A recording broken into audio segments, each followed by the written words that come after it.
Okay, so now we're going to turn our attention to false consciousness. False consciousness is another key idea that is going to lead us to our discussion of the ultimate fall of capitalism, at least Marx's argument about the ultimate fall of capitalism. And false consciousness addresses this question of, or tries to answer this question of, why did the proletariat tolerate their exploitation and alienation? So as we've seen from the previous couple of lectures, Marx sees the proletariat as living in some pretty rough circumstances. So they're exploited, they have their labor essentially stolen from them, the things that they produce are kept separated from them, the system itself prevents them from expressing their own humanity, and so on. So why do they put up with this system? A lot of times I think people just instinctively jump to the conclusion or to the argument that the proletariat have no choice here. And that's not true. Marx would completely disagree with that. The argument that the proles really have no choice usually comes out of this line of thinking that says, well, the proles depend on the bourgeoisie in order to work, right? So if I'm going to sell my labor to somebody, then I need somebody to sell my labor to. I need somebody to hire me. Therefore, I have no choice but to continue to accept, whatever conditions are given to me.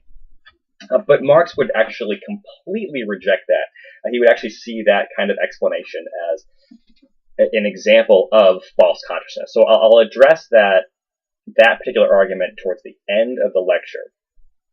But before I do, I want to jump right to what false consciousness is. So for Marx, he thinks, the reason why he thinks that the proles accept their position in society, or within capitalism, is because they've essentially been tricked into believing that the system works for them.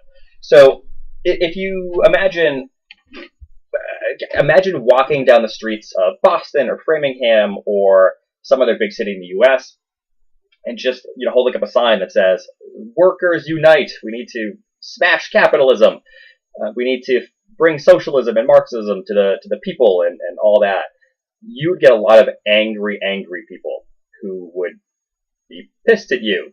Now, in the Boston area, Massachusetts, we're pretty liberal, so I think people would be more tolerant of it, although there'd still be a lot of people who are pissed. But there are some parts of the country where people will scream and yell at you. They might actually do that here as well. You might get threatened, you might get attacked, but people aren't going to be too supportive, typically, of what you're saying.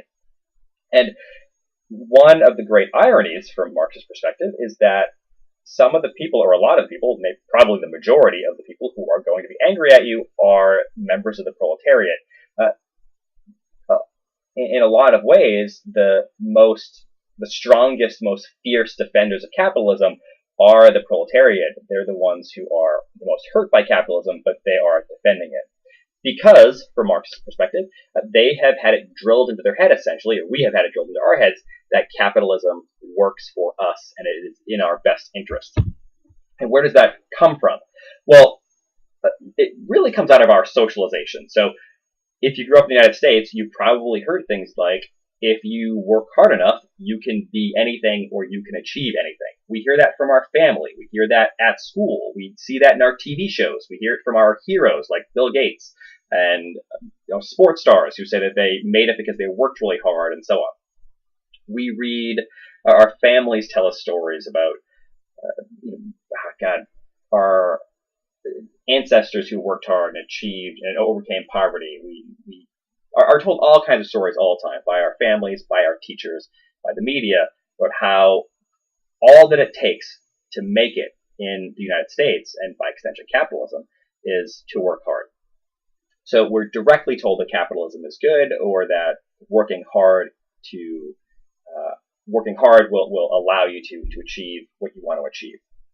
We also get a lot of other messages, things like work builds character. So this idea that through work, which is something that capitalism really wants us to take very seriously, through work we become better people. So there becomes this moral aspect of hard work and of being a good worker. So you are a good person in part by working hard.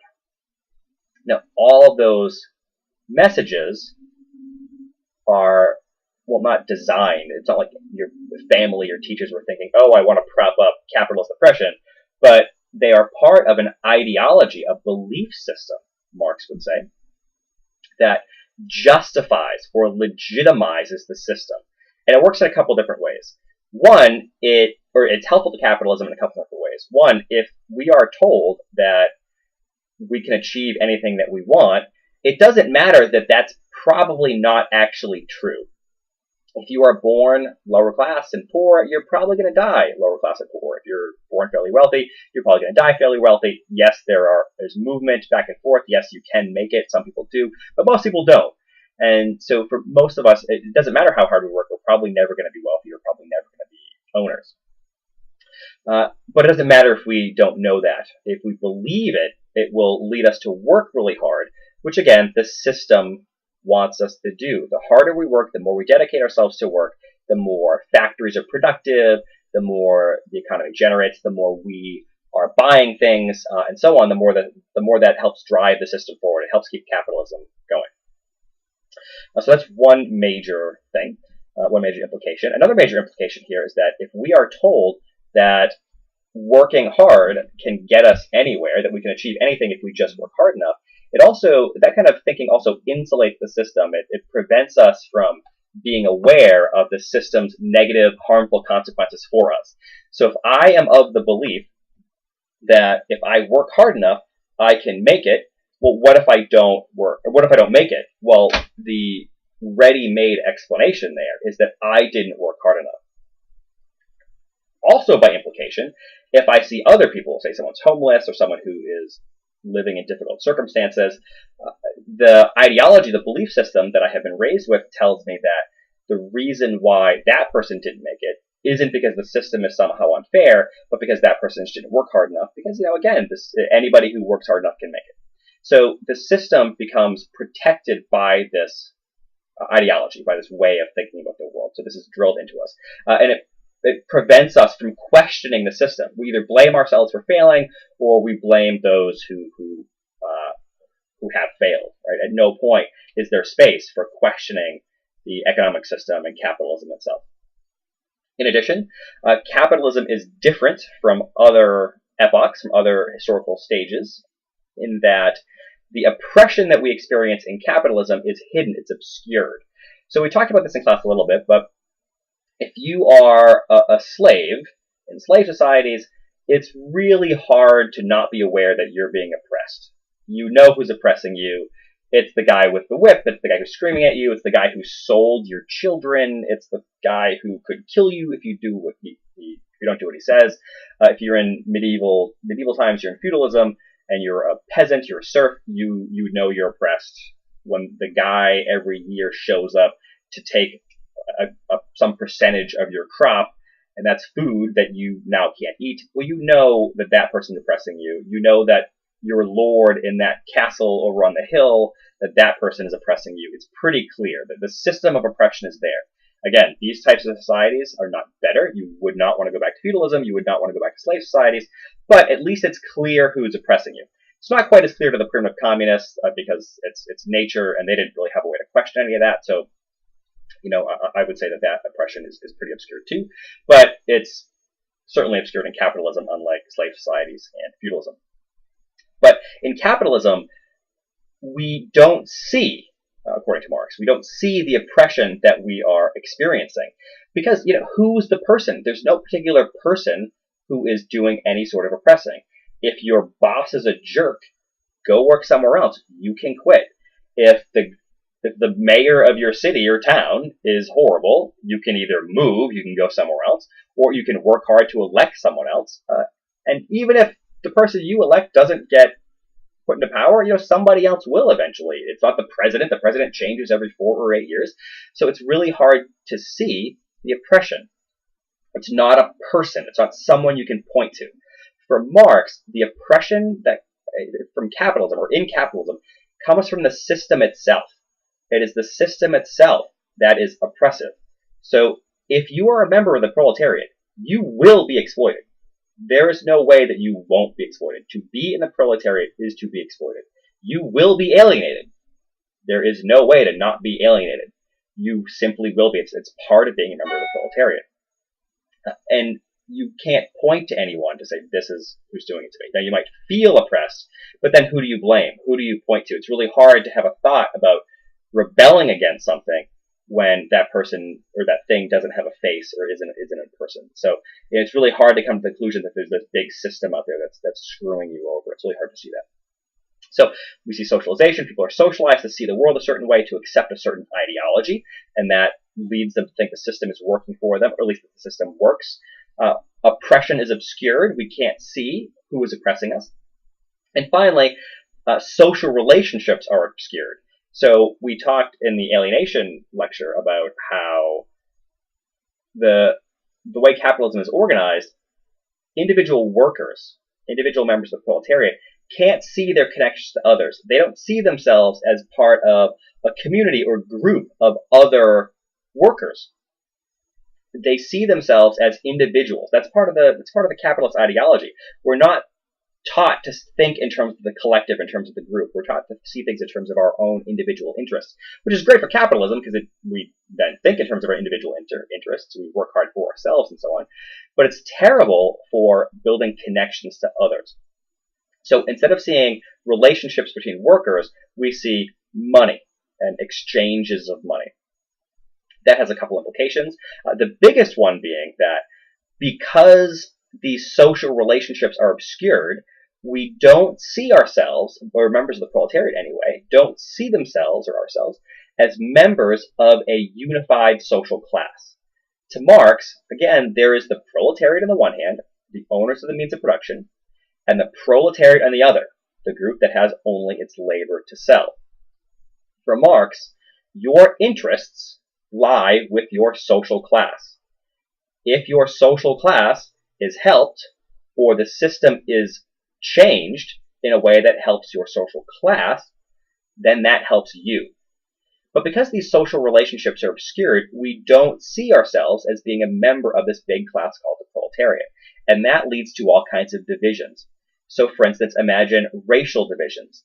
For Marx, race, or the divisions that exist between races, like white, black, or Asian, Hispanic, whatever, emerge out of people's inability to see themselves as being part of the same class. In fact, racial fights, racial disparities, race hatred, prejudice, discrimination, all those things help capitalism, because what ends up happening is instead of all proletariat seeing themselves as being part of the same class, you'll have, for instance, white workers who are fighting against black workers, for instance, entering their union or keeping them out of the job site. That particular division doesn't happen quite as much anymore, but we can think about it now in terms of native versus immigrant. So you have a lot of people who are fighting against immigration because immigrants are going to, quote unquote, take our jobs.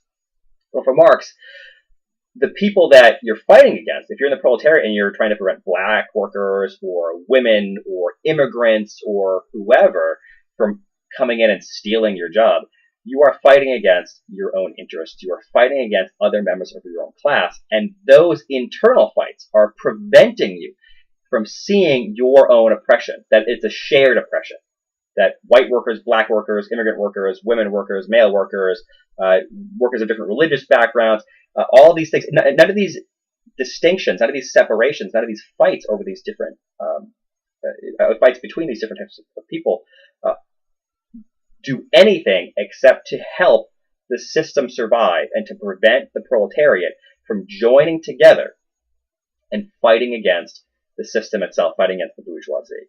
So it doesn't matter if you're white, black, female, male, Catholic, Muslim, whatever. What matters is what class you're in. If you're proletariat, doesn't matter if the guy sitting next to you is white or black, or if it's a male or female, or whatever. Doesn't matter if the bourgeoisie factory owner is a white male and straight, or a black woman lesbian. If she is black and a woman and she's lesbian and she owns the factory, she's the bourgeoisie. She is the enemy. Or not necessarily the enemy, but she's the oppressor, or one of the oppressors. If it's a white, male, Catholic, evangelist, straight, doesn't matter. That's a member of the bourgeoisie. That is the class that is opposed to you as a member of the proletariat. But anyway, so we become blind to our membership in the broad class of the proletariat. The bourgeoisie, on the other hand, are well aware of their own class membership, and they act together to defend their own interests. So you have one organized class that works to further its own interests, the bourgeoisie, against a disorganized class that doesn't.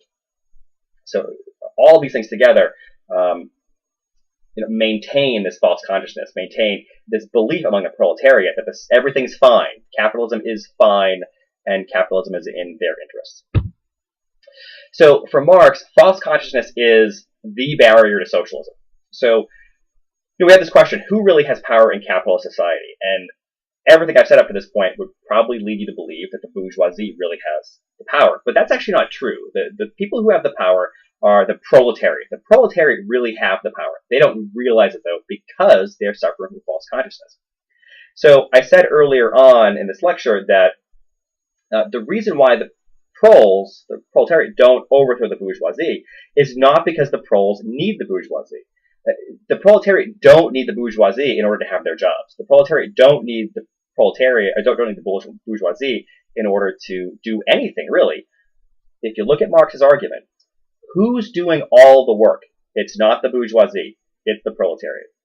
Who is essentially a leech that's draining, that's taking from the proletariat without contributing anything?